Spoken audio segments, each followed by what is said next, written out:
At walang takot na nga po guys na pinangalanan ni Arlene Stone itong mga di umano'y spiritual wives ni Pastor Mo Apollo Kibuloy. At ako ay nagulat sa aking napagtanto, sa aking nakita, sa aking na-research. Kasi pinangalanan ni Arlene Stone So ako naman, ni-research ko kung sino ba to at ano yung mga background nito.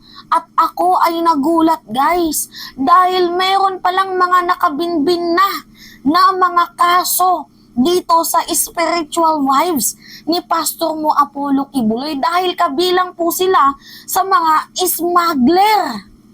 Grabe. Pero in fairness guys, maitsura yung babae. Maganda siya. To the point na, sino ba naman ang hindi may in love dito? Kagandahan naman po yung mga binanggit ni Arlene Stone na di umano'y spiritual wives daw ni Pacquiao, ni Pastor Mo Apollo Kibuloy. Anyway, hindi ko alam bakit umabot sila sa ganyaang punto pero sana meron pang panahon, sana magbago pa sila at dumaan na sila sa tamang landas, sa tamang pamumuhay. Pero medyo malabo na din ata itong makawala kay Kibuloy dahil yung mga assets ni Kibuloy na iba ay nireveal din ni Arlene Stone na nakapangalan po ito sa kanyang iba't ibang spiritual wives. At ito guys yung pinaka nakaka-trigger sa part na ni-reveal ni Arlene Stone na aminado siya na walang anak itong si Pastor Mo Apollo Kibuloy, pero subalit datapwat, ngunit itong mga spiritual wives ni Pastor Mo Apollo Kibuloy na nabubuntis, 'di ba? Ang ginagawa pala ni Pastor Mo Kibuloy, according to kay Arlene Stone kinukwento ko lang sa inyo para malaman natin yung mga, 'di ba, kalaliman ng istorya ni Pacquiao. So ngayon, revelation ni Arlene Stone na itong mga di umano'y babaeng mga nabubuntis ni Pacquiao ay dinadala niya pala sa ibang bansa pag nagkalaman na yung tiyan. Tapos pinapa-abort niya po ang bata. Which is, di ba, nakakalungkot kung totoo man po ito. Kaya nga kailangan ng presensya ni Pastor Mo Kibuloy sa hearing na, mangyayari. Kasi hanggat hindi pa siya uma-attend or hanggat hindi pa siya nagsasalita, ang tendency nito, parang dinadagdagan niya pa ng apoy, ang naglalagablab na apoy. Kasi hindi naman namin maririnig yung side niya. Baka malay mo, pag narinig natin yung side ni Kibuloy, baka mag-turn back tayo, diba? To the point na, uy, mali naman ate ang ginawa ni ganito ganyan. Grabe naman pala sila. So, kailangan talaga nating marinig itong side ni Kibuloy. Baka malay mo, isa si Kibuloy sa makakapag-ambag ng panibagong changes. 'Di ba? Makakapagpamulat sa mamamayang Pilipino. Malay lang natin, guys, no? Kasi hindi pa natin naririnig ang side ni Pacquiao. So, as of the moment, parang one-sided pa lang tayo. Kasi side pa lang ng mga biktima ang ating mga naririnig. So, kagaya nga ng sinabi ni President Bongbong Marcos, kung umattend siya.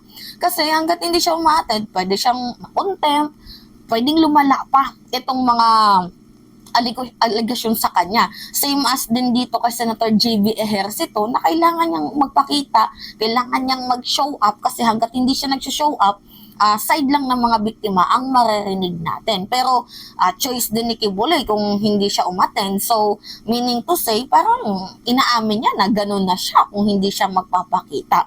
Pero anyway, itong revelation ni Arlene Stone sa kanyang mga spiritual wives, nakaka-triggered. Doon guys sa part na itong mga di umano'y babae na, nagkakalaman ang tiyan. Kasi 'di ba, sabi nga ng ilang babae na mga pastoral sa inner circle, itong si Kibuloy nagsasagawa ng panghahalay kapag 'di ba, yung mga virgin na pastoral for 15 years old to pataas, minamasahe siya tapos nagkakaroon ng sexual na aktibidad. Itong mga nabubuntis niya, sabi ni Arlene Stone, ay dinadala niya pala sa ibang bansa. So, doon pala nila pinapa-abort ang mga bata, which is nakakalungkot kasi son of God ka, lalo pat sa Biblia natin, masama ang pumatay ng may buhay, hindi pa nga napapanganak, pero sa loob ng tiyan, may buhay na ito, masama po yung pumatay. Pero iba naman din po yung usapin ng legal abortion,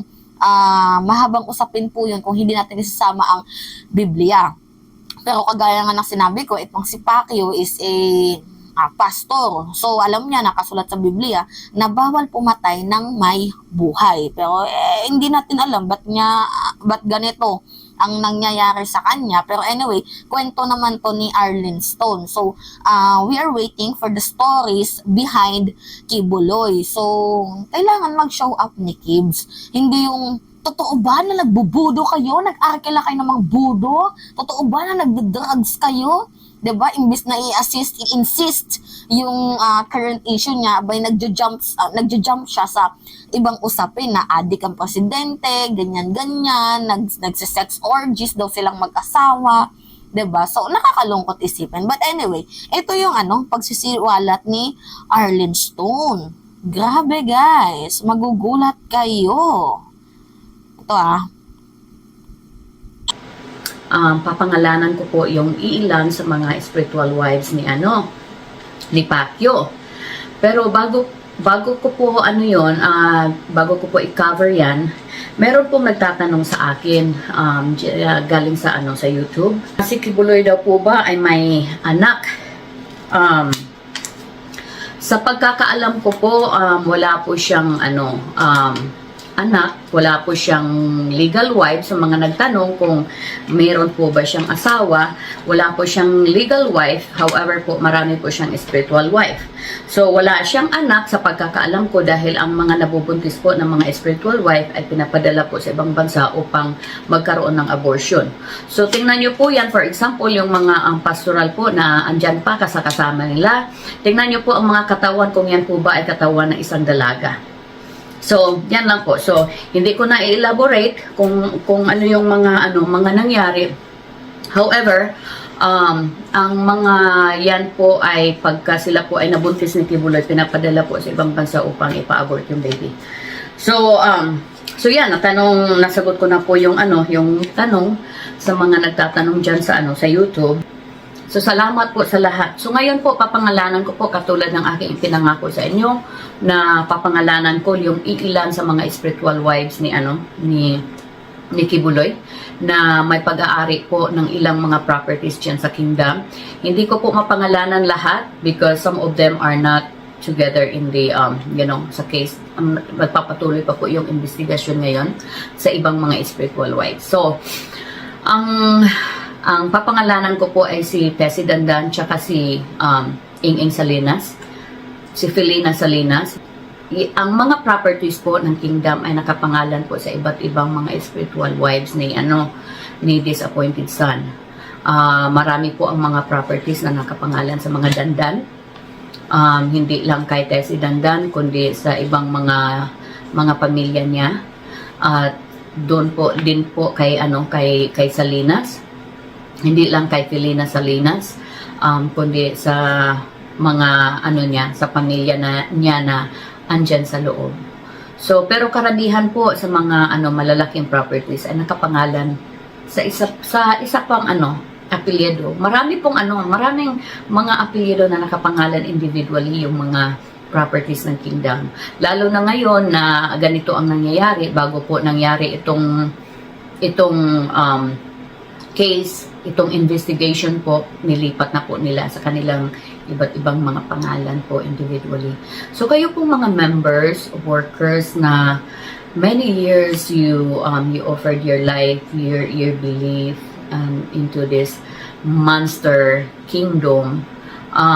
Sana naman po kayo ay magising at kung gusto niyo pong suriin ang aking mga sinasabi, imbestigahan po ninyo yung ownership po ng kingdom properties, kung sino po ang mga may pag-aari. Okay, talaga nga namang hindi siya natatakot sa kanyang mga sinisiwalat guys, sa kanyang mga bintang. Pero sa aking nalaman, itong si Mamaya na tayo pumunta kay Tessie Dandan. Dito muna tayo kay kay Salinas. Filina Salinas. Actually, maganda siya, guys. Tingnan niyo. May tsura si Filina Salinas. Yan nakita niyo. May tsura siya, no? Pero sa gitna ng kanyang kagandahan, meron pala siyang tinatagong kasamaan. Sabi dito, woman smuggled $335 on a private jet to Philippines prosecutor.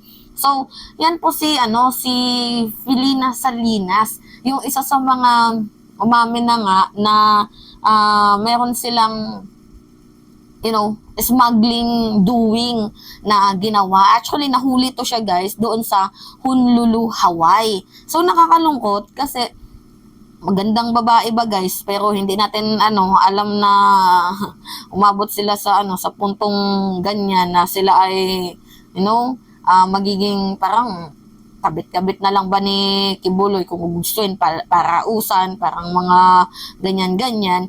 Anyway, itong si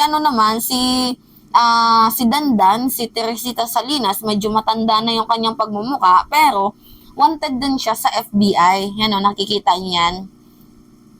Yan.